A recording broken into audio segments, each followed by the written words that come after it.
வணக்கம். வேர்ல்டு செய்திகளுடன் நான் நிரோஷன். தென்சீன கடலில் சர்ச்சைக்குரிய ஸ்கார்பரோ தீவு அருகே நேற்று செவ்வாய்க்கிழமை நடந்த மோதலில் சீன கடலோர காவல்படையின் கப்பல்கள் தமது 2 கப்பல்கள் மீது தண்ணீர் பீரங்கிகள் கொண்டு தாக்கியதாக பிலிப்பீன்ஸ் கூறியது.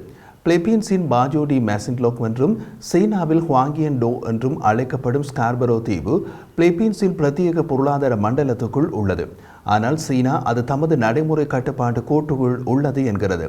பிலிப்பீன்ஸ் கடலோர காவல்படையின் செய்தி தொடர்பாளர் ஜே டாரியலா வெளியிட்ட அறிக்கையில் பிலிப்பீன்ஸ் கடலோர காவல்படை கப்பல் பிஆர்பி பகாகே மற்றும் மீன்பிடி ரோந்து கப்பல் பிஆர்பி மங்காஃப் ஆகியவை ஸ்கார்பரோ தீவுக்கு அருகிலுள்ள கடலில் முறையான கடல் ரோந்து பணியில் ஈடுபட்டன.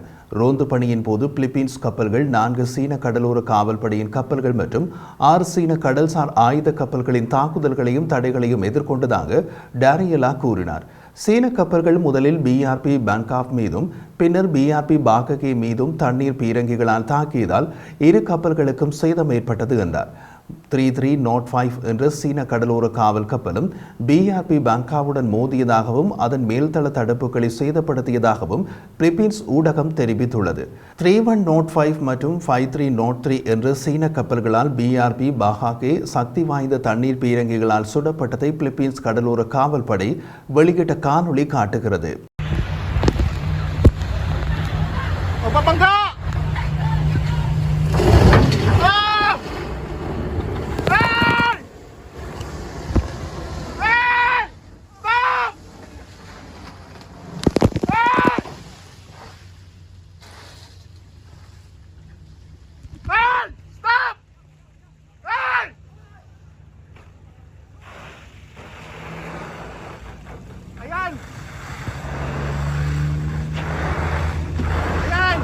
Sinisira nila yung mga kagamitan dito. Attention all crew. இந்த தாக்குதலின் விளைவாக பிலிப்பீன்ஸ் கப்பலின் மேல்தள தடுப்பு மற்றும் விதானம் சேதமடைந்தது. இந்த சேதம் பிலிப்பீன்ஸ் கப்பல்களை அச்சுறுத்துவதில் சீன கடலோர காவல்படை பயன்படுத்திய வலிமையான நீர் அழுத்தத்திற்கு சான்றாக உள்ளது என்று பிலிப்பீன்ஸ் செய்தி தொடர்பாளர் கூறினார். அச்சுறுத்தல் இருந்த போதிலும் பிலிப்பீன்ஸ் கப்பல்கள் தங்கள் கடல் ரோந்து பணிகளை தொடர்ந்தன.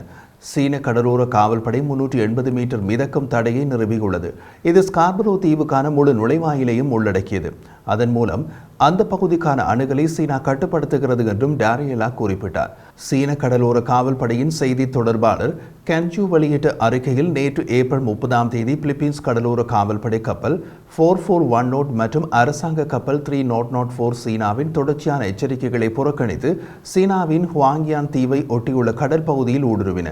சட்டத்திற்கு இணங்க சீன கடலோர காவல்படை சட்டவிரோதமாக ஊடுருவும் பிலிப்பீன்ஸ் கப்பல்களை விரட்ட பின்தொடர்தல், தண்ணீர் பீரங்கி எச்சரிக்கை மற்றும் முற்றுகை கட்டுப்பாடு போன்ற தேவையான நடவடிக்கைகளை எடுத்ததாக அந்த அறிக்கையில் கூறப்பட்டுள்ளது. பிலிப்பீன்ஸின் நடவடிக்கைகள் சீனாவின் இறையாண்மையை மீறுவதாகவும் சர்வதேச சட்டம் மற்றும் சர்வதேச உறவுகளின் அடிப்படை நெறிமுறைகளை கடுமையாக மீறுவதாகவும் கூறி அதன் செயல்பாடுகள் தொழில்முறை தரப்படுத்தப்பட்ட மற்றும் சட்டபூர்வமானவை என்று சீனா கூறியது. சட்டம் பற்றி பேசும் அவர்கள் சர்வதேச கடல் சட்டத்தின்படி ஸ்கார்பரோ தீவு பிலிப்பீன்ஸுக்கு சொந்தமானது என்ற சர்வதேச நீதிமன்ற தீர்ப்பை அவதியாக மறந்து விடுகிறார்கள். சீனா இறையாண்மை கோரும் பிரதேசத்தின் மீதான அத்துமீறல் என்று அழைக்கப்படுவதை நிறுத்துமாறு பிலிப்பீன்ஸை சீனா வலியுறுத்தியது. கடலோர காவல்படையை தொடர்ந்து அந்த பகுதியில் உரிமை பாதுகாப்பை மேற்கொள்ளும் என்றும் கூறியது. ஹுவாங்கியான் தாவோவை ஒட்டியுள்ள கடற்பரப்பில் ஊடுருவிய 2 பிலிப்பீன்ஸ் கப்பல்களை சீன கப்பல்கள் வெளியேற்றியதாக சீனாவின் அரசு ஊடகம் குளோபல் டைம்ஸ் இன்று காலை தெரிவித்தது. சீனாவின் அரசு நடத்தும் குளோபல் டைம்ஸ் சீன ஆய்வாளர் ஒருவரை மேற்கோள் காட்டி சாத்தியமான கடல்சார் மோதலை தடுக்க சீன தரப்பில் தொழில்முறை கட்டுப்பாட்டு நடவடிக்கைகள் தேவை என்று கூறியுள்ளது.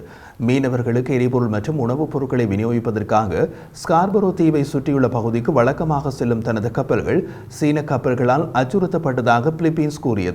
2016 மணிலாவால் போடப்பட்ட முக்கிய சர்வதேச நடுவர் நீதிமன்ற வழக்கு அந்த கோரிக்கைகளை முற்றிலுமாக நிராகரித்தாலும் தென்சீன கடலின் பெரும்பகுதியின் மீது சீனா வரலாற்று உரிமை கோருகிறது. இந்த ஆண்டு பிலிப்பீன்ஸ் மற்றும் ஆஸ்திரேலியாவின் பங்கேற்போடு அமெரிக்க பிலிப்பீன்ஸ் வருடாந்திர ராணுவ பயிற்சி நடந்து கொண்டிருக்கும் நிலையில் சமீப கால மோதல் நடந்தது. அந்த ராணுவ பயிற்சி ஏப்ரல் 25ஆம் தேதி தொடங்கி நேற்று வரை நடந்தது. பயிற்சியின் இறுதி நாளில் தான் சீனா தாக்குதல் நடத்தியுள்ளது.